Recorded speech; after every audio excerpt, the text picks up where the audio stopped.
नमस्कार साथियों, आपका स्वागत है जय बजरंग इंस्टीट्यूट पर। जैसा कि आपने पिछले वीडियो में देखा कि हमने सिंधु घाटी सभ्यता की एक रूपरेखा आपको बताई थी कि सिंधु घाटी सभ्यता कहाँ कहाँ तक फैली हुई है।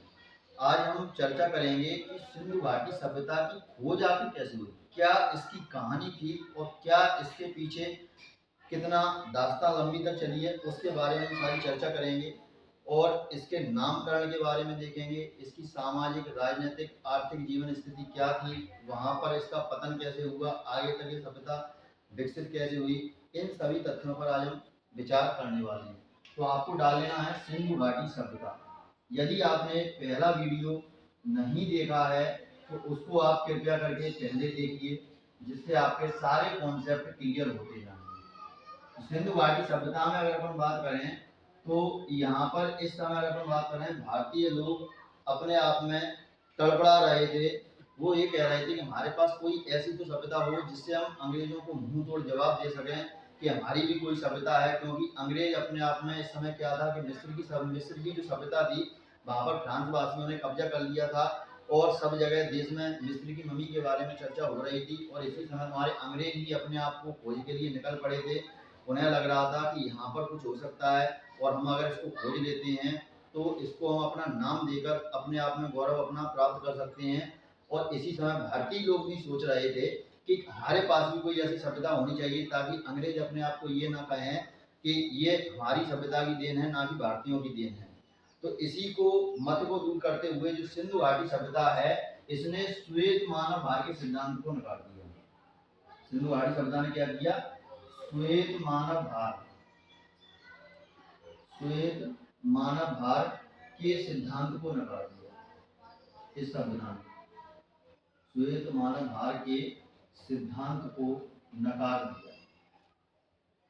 अब श्वेत मानव भार का सिद्धांत तुम्हारा क्या है? तो श्वेत मानव भार यानी कि अगर हम बात करें, ये अंग्रेजों की बात हो रही है क्योंकि श्वेत तो वही है। तो अंग्रेजों ने क्या कहा? अंग्रेजों ने कहा हम सभ्य हैं। अंग्रेजों ने कहा हम सभ्य हैं, शिक्षित हैं, हम सभ्य हैं, शिक्षित हैं और हमारा दायित्व है, और हमारा दायित्व है, और हमारा दायित्व है असभ्य और अशिक्षित लोगों को, असभ्य और अशिक्षित लोगों को पुनः सभ्य बनाना। असभ्य और अशिक्षित लोगों को, असभ्य और अशिक्षित लोगों को, ठीक है, या समाज को, या समाज को पुनः सभ्य बनाना, समाज को पुनः सभ्य बनाना। इस श्वेत भार के सिद्धांत को सिंधु घाटी सभ्यता ने नकार दिया क्योंकि कुछ समय तक अंग्रेज ये कह रहे थे कि ये सिंधु घाटी सभ्यता हमारी जो सभ्यता है उसी से मिलती जुलती सभ्यता है, लेकिन सिंधु घाटी सभ्यता ने इनके इस सिद्धांत को नकार दिया।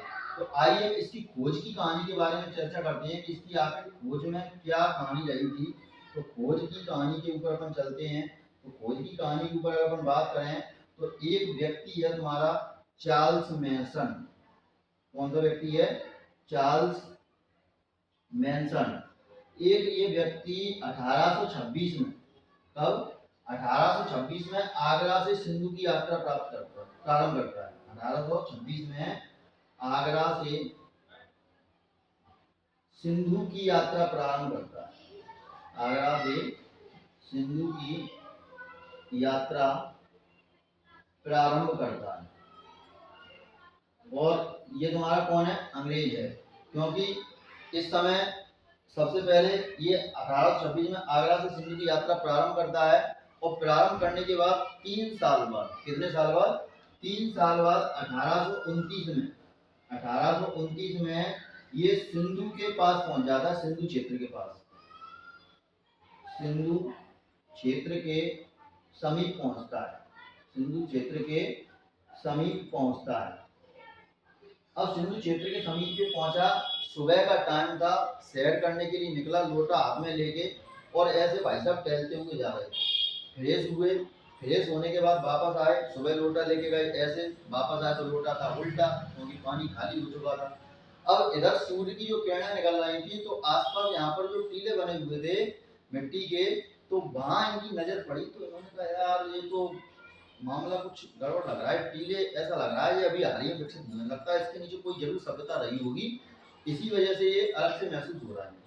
इन्होंने इस बात का मंथन किया। फिर बाद में इन्होंने एक पुस्तक लिखी, इनकी चार्ल्स मैसन की एक पुस्तक है। पुस्तक इनकी कौन सी है? इनकी पुस्तक है narrative narrative of various journey, narrative of various journey. इन्होंने इस पुस्तक में इसका जिक्र किया, ठीक है। अब इसके बाद इन्होंने मतलब ज्यादा गौर नहीं दिया और इसके बाद ये यहाँ से चले गए। इसके बाद फिर अगला एक व्यक्ति और आता है इनके बाद, ठीक है, एक व्यक्ति और आता है और उसका नाम है अलेक्जेंडर कनिंघम। क्या नाम है? Alexander Cunningham. अलेक्जेंडर कनिंघम नाम का व्यक्ति आता है, जो बहुत बड़ा अंग्रेज था, बहुत बड़ा वाला था, क्योंकि इसके मन में चल रहा था कि फ्रांसीसियों ने मिस्र सभ्यता खोज ली है, मिस्र सभ्यता से पूरे देश में उनकी तारीफ हो रही है, क्यों ना मैं कुछ ऐसी चीज खोजूं। इसके मन में चल रहा था मुझे बौद्ध शहर खोजना है। क्या खोजना है? बौद्ध शहर खोजना है। बड़ा जद्दोजहद में था इसको, मतलब कोई भी चीज दिखती है कहता मुझे बौद्ध शहर खोजना है, मुझे बौद्ध शहर खोजना है, यही इसके दिमाग में चलता रहता था।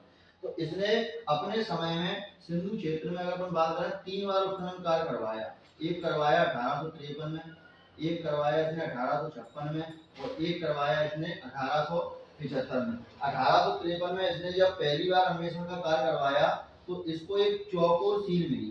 क्या मिली भैया? एक चौकोर सील मिली और उस पर एक बैल की आकृति अंकित थी। किसकी आकृति अंकित थी? एक बैल की आकृति उस पर अंकित थी। और बैल की आकृति देखने के बाद इसने कहा यार ये नहीं लगता मुझे सिंधु घाटी सब वो बौद्धों का शहर होगा, वहां पे तो आप सिक्के चलते थे, इस पे तो कोई नई आकृति है, जरूर कोई बड़ी सभ्यता होगी है। इसने फिर थोड़ा दिमाग लगाया। इसके बाद अपन देखते हैं कि 1856 में ही एक व्यक्ति आता है जिसका नाम है तुम्हारा कौन? ब्रैंटन बंधु। क्या नाम है? ब्रैंटन बंधु। ये आया और सिंधु घाटी क्षेत्र में, यानी सिंधु क्षेत्र में रेलवे लाइन बिछाने का कार्य कर रहा था। क्या कर रहा था भाई साहब? इन्होंने रेलवे लाइन बिछाने का कार्य किया। ये रेलवे लाइन इन्होंने बिछाने का कार्य किया। और कहां से कहां तक बिछाई इन्होंने रेलवे लाइन? ये बिछाई इन्होंने लाहौर से कराची। कहां बिछाई? लाहौर से कराची। ये भाई साहब रेलवे लाइन बिछा रहे थे। अब रेल में आपने देखा होगा पटरियों में इस प्रकार के जो बोल्ट डले हुए रहते हैं बीच में, इन्हें स्लीपर बोलते हैं। तो उस समय ये तुम्हारे ईंटों के डला करते थे, फिर उसके बाद कुछ समय बाद साल की लकड़ी के डले, और अब तो तुम्हारे सीमेंट के बनने लगे हैं। तो ईंटों के डला करते थे, तो इस तरीके से इनमें डिजाइनें हुआ करती थी। अब यहाँ पर क्या होता है, इनको पड़ी ईंटों की आवश्यकता, इन्होंने आसपास के लोगों से संपर्क किया, यहाँ पर कोई भट्टा वट्टा है तो हमें बताओ, ईंटों की आवश्यकता है। तो यहाँ के आसपास के लोगों ने कहा हाँ मैं दूंगा तुमको ईंटें लाके, मैं तुमको दूंगा। और इन्होंने इनको ईंटें लाकर दी। जब इनके पास लोग ईंटें लाके आए तो उन्होंने देखा यार ये कैसी ईंट है, ये बहुत पुराने समय की ईंट लग रही है, यहाँ की है। तो इन्होंने पूछा ये भट्टा कहाँ है, मैं भी ले चलो, ईंट तो ये अभी की तो लग नहीं रही है, कोई बाहरी सभ्यता रही होगी इसकी ईंट होगी। तो यहाँ के लोगों ने कहा साहब यहाँ पे भट्टा वट्टा कोई नहीं है, यहाँ पे तो पास में एक गड्ढा है, मोहनजोदड़ो नामक एक जगह है, वहाँ पे गड्ढा है, वहां से हम खोद के लाते हैं और आपको दे देते हैं। अच्छा, इन्होंने कहा ठीक है। इन्होंने फिर क्या है, ये खबर तुम्हारी किसको दे दी? इन्होंने ये खबर इन्होंने बता दी किसको? अलेक्जेंडर कनिंघम को। अब यहाँ पर इसी दौरान क्या होता है, एक साल बाद 1857 की क्रांति हो जाती है। कौन सी क्रांति हो जाती है? 1857 की क्रांति हो जाती है। और 1857 की क्रांति जब होती है तो इसने तुम्हारा इंग्लैंड तक लोगों को हिला दिया था, अंग्रेजों को। ब्रिटेन तक एक खबर पहुंच गई भाई साहब लोगों ने क्रांति कर दी है, अब तो वहां पर कुछ ना कुछ नया होगा। हालांकि स्वतंत्रता नहीं मिली, लेकिन इससे अंग्रेज ऊपर तक हिल गए। तो इनका दिमाग यहाँ पे जो लगा हुआ था, इनका ध्यान भटक गया यहाँ से। इनका ध्यान क्या हो गया? यहाँ से ध्यान भटक गया। इससे पहले क्या थी, यहाँ तक बात चल रही थी, इन्होंने मतलब बात करी थी कैनिंग आएगा, वहां पर खुदाई करेगा और सभ्यता आपकी मिलेगी और इससे हमारा नाम होगा, पूरी तैयारी कर ली थी भाई साहब ने। लेकिन 1857 में जब क्रांति हुई तो इनका ध्यान यहाँ से भटक जाता है। इसके बाद हम देखते हैं कि एक व्यक्ति आता है इनके बाद, कौन आता है? John Marshall. कौन आता है तुम्हारा? John Marshall. ठीक है, जॉन मार्शल को भेजा जाता है।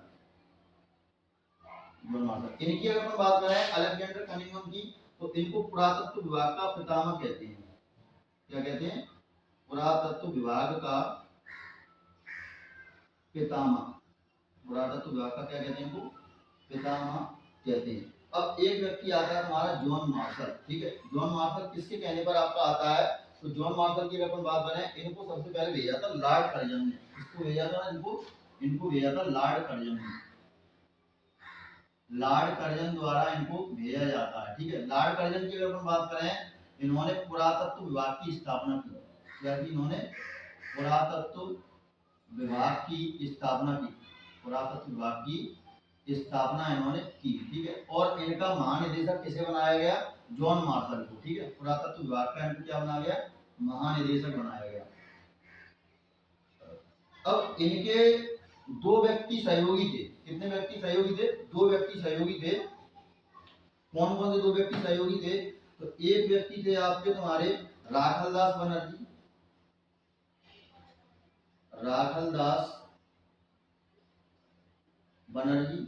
और दूसरे व्यक्ति की बात करें, दूसरे व्यक्ति थे राय बहादुर दयाराम साहनी। राय बहादुर दयाराम साहनी। तो इन दोनों व्यक्तियों ने इनके नेतृत्व में अन्वेषण कार्य करना प्रारंभ किया। तो यहाँ पर हम देखते हैं राय बहादुर दयाराम साहनी ने तुम्हारा 1921 में कहा? रावी नदी के किनारे। 1921 में रावी नदी के किनारे हड़प्पा सभ्यता की खोज की। किसकी खोज की? हड़प्पा सभ्यता की खोज की। हड़प्पा सभ्यता की खोज की, ठीक है। राखलदास बनर्जी की बात करें तो ये तुम्हारे पहले भारतीय पुरातत्व विभाग के महानिदेशक। पुरातत्व विभाग के महानिदेशक, ठीक है। पहले भारतीय पुरातत्व विभाग के महानिदेशक थे सर जॉन मार्शल के नेतृत्व में। इन्होंने 1922 में, कब?